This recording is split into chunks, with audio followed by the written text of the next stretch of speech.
Chapter 21. On the Trail. "What's the matter, Tom?" asked Mr. Sharp as the lad came hurrying along the roof, having taken the precaution to fasten the scuttle door as well as he could. "You seem excited." "So would you if you had heard what I did." "What? You don't mean that some of the gang is down there?" "Yes, and what's more, I'm on the trail of the thieves who robbed the Shopton Bank of the $75,000. "No, you don't mean it?" "I certainly do." "Then we better tell Mr. Damon. He's in the cabin." "Of course I'll tell him. He's as much concerned as I am. He wants to be vindicated. Isn't it great luck, though?" "But you haven't landed the men yet. Do you mean to say that the same gang, the Happy Harry crowd, robbed the bank?"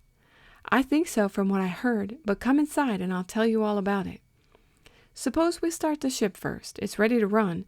There wasn't as much the matter with it as I feared. The storm is over now, and we'll be safer up in the air than on this roof. Did you get all the information you could?" "As I dared to. The men were coming out, so I had to run. They were quarreling, and when that happens among thieves—" "Why, honest men get their dues. Everyone knows that proverb," interrupted Mr. Damon, again emerging from the cabin. "But bless my quotation marks, I should think you'd have something better to do than stand there talking proverbs." "We have," replied Mr. Sharp quickly.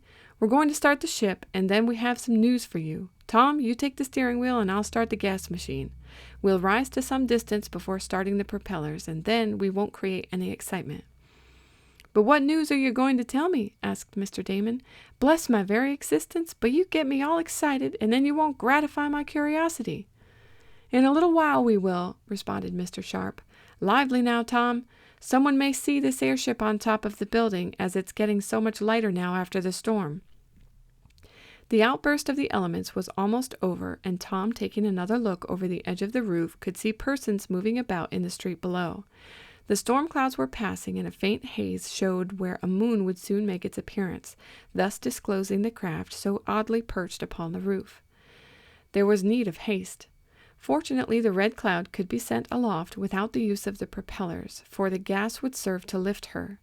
It had been found that lightning had struck the big red aluminum container, but the shock had been a comparatively slight one, and, as the tank was insulated from the rest of the ship, no danger resulted to the occupants. A rent was made in 2 or 3 of the gas compartments, but the others remained intact, and, when an increased pressure of the vapor was used, the ship was almost as buoyant as before. Into the cabin the 3 travelers hurried, dripping water at every step, for there was no time to change clothes. Then, with Tom and Mr. Sharp managing the machinery, the craft slowly rose. It was well that they had started, for, when a few hundred feet above the roof, the moon suddenly shone from behind a bank of clouds and would most certainly have revealed their position to persons in the street. As it was, several were attracted by the sight of some great object in the air. They called the attention of others to it, but by the time glasses and telescopes had been brought to bear, the Red Cloud was far away. "Dry clothes now, some hot drinks, and then Tom will tell us his secret," remarked Mr. Sharp, and with the great ship swaying high above the city of Middleville, Tom told what he had heard in the office building. "They are the thieves who looted the bank and caused us to be unjustly accused," he finished. "If we can capture them, we'll get the reward and turn a neat trick on Andy Fogger and his cronies." "But how can you capture them?" asked Mr. Damon. "You don't know where they are." "Perhaps not where Morse and the men who have the money are, but I have a plan. It's this. We'll go to some quiet place, leave the airship, and then inform the authorities of our suspicions. They can come here and arrest the men who still seem to be hanging out in Morse's office. Then we can get on the trail of this Shagman, who seems to be the person in authority this time, though I never heard of him before. He seems to have the money, according to what one of the men in the office said, and he's the man we want." "Shagman!" exclaimed Mr. Damon. "Yes, Shagman. The fellow I heard talking said he'd go to Shagman and make Morse whack up. Shagman may be the real head of the gang." "Ha! I have it!" cried Mr. Damon suddenly. "I wonder I didn't think of it before.